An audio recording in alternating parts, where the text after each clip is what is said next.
जैसे कि राहुल जी ने कहा कि जब अहंकार किसी व्यक्ति के अंदर समा जाती है तो वो अहंकार उस व्यक्ति को अंधा कर देती है, और इसीलिए आज ये अंधी सरकार, अहंकार और सत्ता से अंधी सरकार, उसको मणिपुर में महिलाओं की आंसू नहीं दिखते, मणिपुर में गांव में लगती हुई आग नहीं दिखती, मणिपुर में बच्चों के आंसू नहीं दिखते।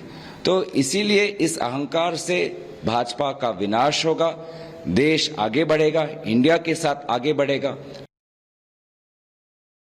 वो ज़रूर करेंगे, उन्होंने अफसोस भी किया था, उन्होंने बोला सारा देश शर्मसार है, पता नहीं इनको क्यों इतनी जल्दी है। वो जब बोलेंगे विपक्षी क्या पक्षी भी खामोश होकर उनको सुनते हैं। तो ये देखिए, एक के बाद एक हमले बोले जा रहे हैं, लेकिन बड़ी बात ये हिमानी निर्मला सीतारमण ने जो बातें कही हैं, उन्होंने बार बार कहा कि भ्रष्टाचार होता था यूपीए में और अब तो सब कुछ हो रहा है। कल कलावती का जिक्र भी किया है, तो ये सब कुछ यूपीए में होता रहा इसलिए नाम बदला गया। जिसके राष्ट्रीय अध्यक्ष चैनल के ऊपर स्टिंग ऑपरेशन में क्या खुलेआम पैसे लेते पकड़े जाएं, वो भ्रष्टाचार की बात करेगा। जिसकी नींव ही भ्रष्टाचार से स्टार्ट हुई, वो आज भ्रष्टाचार की बात कर रहा है। और कल देखिए संसद के अंदर क्या एक मजाक जो है भारतीय जनता पार्टी के लोगों ने करा। एक किस के ऊपर पूरी भारतीय जनता पार्टी गिर गई।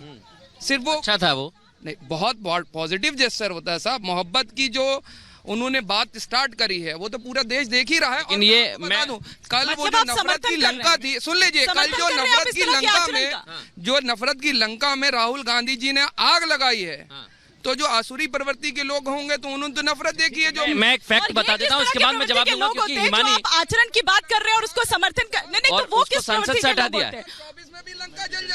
अच्छा चलिए ठीक है, लेकिन आप जिस तरह से यहाँ पर मृदुल आपने जिक्र किया कि निर्मला सीतारमण ने यूपीए के काल के वो तमाम चीजें यहाँ पर गिनवाई, साथ ही साथ किस तरह से वार किया, एक एक चीज को मैं यहाँ पर बता देती हूँ कि यूपीए के टाइम पर क्या कहा गया कि बिजली आएगी, तब नहीं आई थी लेकिन अब आ रही है। रसोई गैस मिलेगा, नहीं मिल रहा था लेकिन अब मिल रहा है। गांव में सड़क बनेगी, कहीं दिखती नहीं थी लेकिन अब बन गई है। बैंक अकाउंट खुलेगा, अब खुल गया है, तब नहीं खुलता था। आसानी से राशन मिलेगा, तब नहीं मिलता था लेकिन अब मिल रहा है।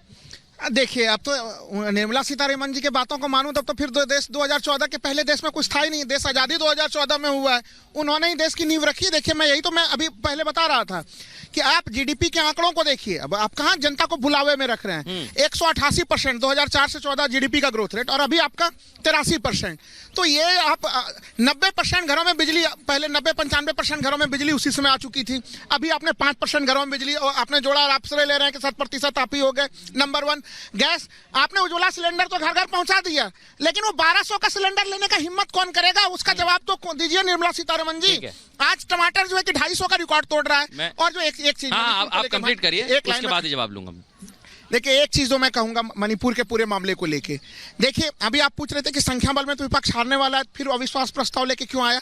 देखिए, ये हार जीत का मामला नहीं था। मणिपुर को 3 महीने से सुलगने के लिए छोड़ दिया गया था। क्या मणिपुर को उसी आग में जलने के लिए कोट करते हुए आपने जो बात कही है, कल गृह मंत्री ने यही कहा। हिमानी, बड़ी बात तो ये, अनुज अत्रे भी हमारे साथ ज्वाइन करेंगे। अनुज अत्रे जी आ जाइए आप, क्योंकि कल गृह मंत्री ने ये बड़ी बात कही मणिपुर के मसले पर कि जब सेशन शुरू नहीं हुआ था उससे पहले अनुज अत्रे जी उन्होंने कहा था कि मणिपुर पर चर्चा करेंगे।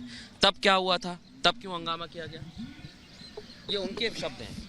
नहीं, निश्चित तौर पे, लेकिन शब्दों से जो पलट जाना इनकी आदत है, वो क्या उचित देता है? मणिपुर पे चर्चा के लिए कांग्रेस समेत तमाम इंडिया के दल जो हैं बार बार मांग कर रहे थे कि सबसे गंभीर विषय इस समय देश के सामने कोई है तो मणिपुर है। राज्यसभा में आप कहते हैं कि हम आर्टिकल जो है एक्ट 167 के तहत करेंगे, केवल 2.5 घंटे की चर्चा होगी। इतना बड़ा विषय जिसमें जो है हमारा देश का एक महत्वपूर्ण प्रदेश जल रहा है, और वो जल रहा है वहाँ की माताओं बहनों के साथ आज़ाद देश में इस तरह से कभी कृत्य नहीं हुआ। मुख्यमंत्री खुद कहते हैं कि 100 से ऊपर तो ऑन रिकॉर्ड FIR हैं जिन पे कोई कार्रवाई नहीं हुई, कोई गिरफ्तारी नहीं हुई है। 78 दिन बाद जाकर के गिरफ्तारी होती है, जब वीडियो वायरल हो जाता है, और उसके बाद सरकार की आंख खुलती है। राज्य सरकार सोई हुई है, केंद्र सरकार कोई कार्रवाई नहीं करती है, कोई जवाब नहीं देते। गृह मंत्री जी खुद वहां पे 3 दिन जाकर के मणिपुर में रह के बैठकें करके आते हैं। क्या नतीजा निकला? कौन सी मणिपुर की? ये सबसे बड़ी बात है हिमानी, कि क्या नतीजा निकला। इसी पर अब देखना होगा क्या कहेंगे प्रधानमंत्री। निश्चित रूप से वो उस संबोधन का हर किसी को इंतजार रहेगा, लेकिन संसद में कल जिस तरह का आचरण जो है, जो व्यवहार जो है, दरअसल जिसका परिचय राहुल गांधी ने दिया, उसे लेकर बीजेपी तो पूरी तरह से हमलावर है। तमाम जो सांसद हैं, उनकी महिला सांसद, वो किस तरह से कल ही शिकायत के लिए चली गई थी, लेकिन कांग्रेस नेताओं से जब इस पर कुछ रिएक्शन लिया जा रहा है तो वो चुप्पी साध जा रहे हैं। सुनिए।